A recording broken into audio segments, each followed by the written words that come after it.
I ran 1 mile per day for 30 days as fast as my body would allow to see if it would help my mile time. To save you guys all some time, with a little bit of determination, I was able to drop my initial 8 minutes 39 second mile down to 6:01 in just 30 runs. Here's how I did it. First, I ran cross country in high school and a little bit in college. Then I took a 3-year break where I now work in an office job, living a pretty stagnant life. Secondly, this challenge did not happen within a 30-day span. I only ran 4 or 5 days per week, giving myself 1 to 2 days of rest mixed in there somewhere. In this video, I'm going to break down the 30-day challenge as well as the highs, the lows, and how I was able to drop 2 minutes and 30 seconds off my mile time in just 30 days. If you don't want to listen to the entire breakdown, you can click here at this timestamp to skip to the 3 tips that has helped me the most during this challenge. Okay, let's start. Day number 1 of the challenge was definitely the hardest run of the entire 30-day challenge. My entire body was on fire, and the course that I chose to run had some incredibly large hills at the very end, and I was crawling up that last hill trying to finish the challenge on day number 1. 8 minutes, 39 seconds. Day number 2, a very similar experience. My legs, my lungs, they were both on fire. I crawled across the finish line at 8 minutes and 41 seconds. Day number 3, finally we started to see a little bit of improvement. I was able to drop off 47 seconds off of my mile time because I noticed that I was sprinting the first half mile and had nothing left to give during the second half of the mile. So I stabilized my breathing as much as I could and paced myself a little bit more for the challenge. 7 minutes, 51 seconds. Day number 4 of the challenge, I would dropped off another 18 seconds. Keep in mind, I was not stretching. I left my apartment, I completed the mile as fast as I could, got back, no stretching, no warm-up. Really big mistake, which I will discuss a little bit later. Then we finally finished out the first third of the challenge at 7:06. Day number 11 through day number 21. If you guys are following the chart, you might think that I'm plateauing out, but that is incorrect. I was bouncing in the range of 730 to 7 flat this entire section of the challenge. And what I noticed during the run was that each mile felt a lot better than the previous one did. Slowly but surely, I was attacking that last hill a little bit faster, and I had a little bit more breath every single time. This was where I started finally incorporating a little bit of stretching into my runs after each of my runs, allowing myself to swing my legs a little bit longer, cover a little bit more ground, which brings us to day number 21 at 7:01.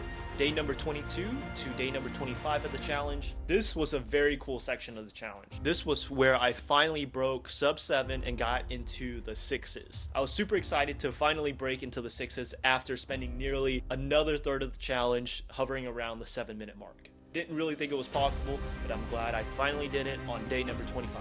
Okay, this part of the challenge is where I finally decided that I want to do the rest of the challenge on a track just to see how much more I can improve with a more consistent terrain. Day number 26 comes. It's the first day on the track.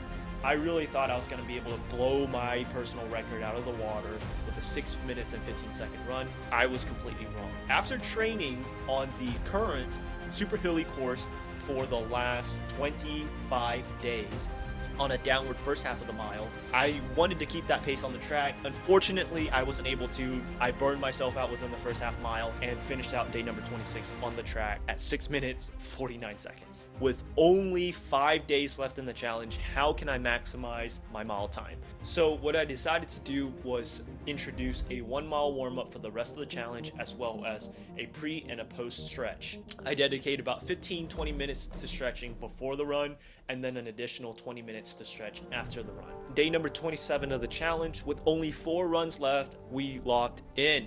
After the challenge, I decided to do 400 repeats on the track for about 45 minutes to an hour, giving myself a little bit of a break in between each 400, which helped me a lot with my pacing and my breathing. Day number 28 and day number 29. These 2 days gave me a lot of hope that I would be able to hit what was at the time the goal of the entire challenge. 6 minutes, 15 seconds on day number 30. So I finished out those 2 days with a modified X's and O's workout, giving me a really good idea of what a 6 minute, 15 second mile pace feels like. Day number 30, the moment we have all been waiting for. As I was walking to the track that day, I was super excited to finally finish off this challenge, but then this happened. I'm gonna try my best to get 6:15. I forgot my watch.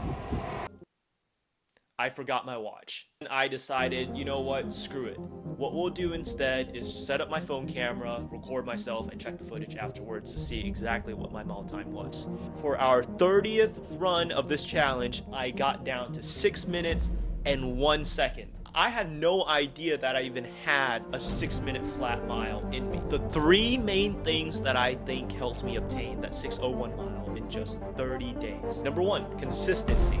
I ran 4 to 5 times per week, giving myself 1 to 2 days of rest in between. No more, no less. I don't think mixing 1 or 2 days of rest into your weekly runs will kill your gains at all. Number two, be warming up and stretching. When I would just get out of my apartment, take off, and sprint as hard as I could, I felt a tightness in my chest the entire run. Running that warm up allowed my body to finally shift itself over into a workout. And then stretching allowed me to cover a lot more distance per run. Third and final thing is what I like to call staying in the pocket. During the run, I would ask myself, are my legs feeling okay? Are my lungs feeling okay? If the answer was yes to both, that means I'm performing at an optimal level, and then I decide to push just a little bit harder to a pace that I know I can maintain for the rest of that run. This all comes down to finding your pace, because you know you can stay at that pace. So what I did was I found my pocket, I stayed in that pocket for as long as I could, or during the last part of the run. I look forward to doing many more 30-day challenges in the future. Thank you for watching. If you have any comments or concerns, feel free to put them down below. Talk to you guys later.